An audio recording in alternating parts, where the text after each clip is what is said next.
Hi வணக்கம்ங்க. இன்றைக்கி night சாப்பாடு என்ன பண்ணங்கிறது தான் பார்க்க போகிறோம். எப்போவுமே இட்லி தோசை அந்த மாதிரி தானே சாப்பிட்டுருக்கேன். இன்றைக்கி ஏதாவது டிஃப்ரெண்ட்டாக பண்ணலாம் அப்படின்னு யோசிச்சுட்டு இருந்தேன். சரி ஓகே வெஜிடபிள் பிரியாணி பண்ணலாம் அப்படின்னு சொல்லிட்டு ரெடி பண்ணுறதுக்காண்டி போனேன். பட் காய்கறி எதுவுமே இல்லை. நாளைக்கு தான் சந்தை. நாளைக்கு சந்தைக்கு போய் தான் காய்கறிலாம் வாங்கிட்டு வந்து ரீஸ்டார்ட் பண்ணோம். சரி ஓகே இன்றைக்கி இருக்கிறத வச்சு பிரியாணி பண்ணிடலாம் அப்படின்னு சொல்லிட்டு ஆரம்பித்தாச்சுங்க. வெங்காயத்தை கட் பண்ணி வச்சுட்டு எண்ணெயை காய வச்சு நல்லா பெரிய வெங்காயம் போட்டு நல்லா முருகலாக வர வதக்கிட்டு அதுக்கப்புறமா பட்டை போட்டு 2 வதக்கிட்டு அதுக்கப்புறம் பச்சை மிளகா போட்டு அதையும் ஒரு 2 சுற்று வதக்கிட்டு அதுக்கப்புறம் கட் பண்ணி வச்ச தக்காளியை போட்டு அதையும் நல்லா மசித்து வேக விட்டு வதக்கியாச்சுங்க. இது நல்லா மசிஞ்சு வெந்து வந்தால் தான் ரொம்பவே சூப்பராக இருக்கும் இதோட டேஸ்ட்டு. ஸோ இது மாதிரி நல்லா வதக்கினா தான் அந்த ஸ்மெல்லு பச்சை ஸ்மெல்லு ரொம்பவே போயிட்டு ரொம்பவே நல்லாயிருக்கும். இப்போ நல்லா வதக்கியாச்சு. இதுக்கப்புறம் கொத்தமல்லி கருவேப்பிலை அதையும் போட்டு அதையும் 2 சுற்று நல்லா வதங்க விட்டுறணும். இந்த கொத்தமல்லி கருவேப்பிலை நல்லா போட்டு அதையும் 2 சுற்று வதக்கிட்டு நல்லா எண்ணெய் பிரிஞ்சு வர்றப்போ இஞ்சி பூண்டு பேஸ்ட்டு நல்லா போட்டு அதையும் நல்லா சுருள வதக்கணுங்க. நல்லா எண்ணெய் பிரிஞ்சு வர்ற டைம் இருக்கும்ல, அந்த டைமில் தான் நம்ம மிளகாத்தூள் போட்டு தண்ணி ஊற்றணும்.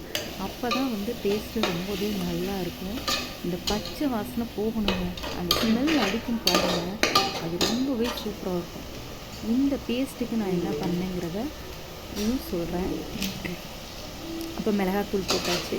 இந்த பேஸ்ட் எப்படி அரைச்சுன்னா இஞ்சி பூண்டு ப்ளஸ் லைட்டாக ஒரு பச்சை மிளகாய், அதுக்கப்புறம் அதுக்கப்புறம் 4-5 கிராம்பு, 5 ஏலக்காய், 2 பட்டை இதெல்லாம் போட்டு நல்லா ஃபைன் பேஸ்ட்டாக அரைச்சி தான் அந்த பேஸ்ட்டை ஊற்றி வைக்கணும். அது ரொம்பவே நல்லாயிருக்கும். இப்போ அரிசிக்கு ஏற்றளவு நம்ம தண்ணி எடுத்துருக்கோம். தண்ணி எடுத்துகிட்டு நம்ம தேவைக்களவை ஒரு 2 ஸ்பூன் நான் உப்பு போட்டுட்டேன். உப்பு போட்டு நல்லா கொதிக்க விடணும். நல்லா கொதி வந்துடணும். கொதி வந்ததுக்கு அப்புறமா அரிசி போட ஆரம்பிச்சிடணும். அரிசி முன்னாடியே ஊற வச்சுக்கலாம். பட் நான் ஊற வைக்கலை, நான் அப்படியே தான் களைஞ்சிட்டு போட்டேன். நீங்கள் வேணும்னா ஊற வச்சுக்கோங்க. ரொம்பவே சூப்பராக இருக்குங்க பிரியாணி. நான் இதுக்கு பார்த்தீங்கன்னா சாப்பாட்டு அரிசி தான் போட்டேன். பிரியாணி அரிசியோ பாஸ்மதி ரைஸோ வேறு எதுவுமே யூஸ் பண்ணல. சாப்பாட்டு அரிசியே போட்டு அதையே வச்சு பிரியாணி பண்ணியாச்சு.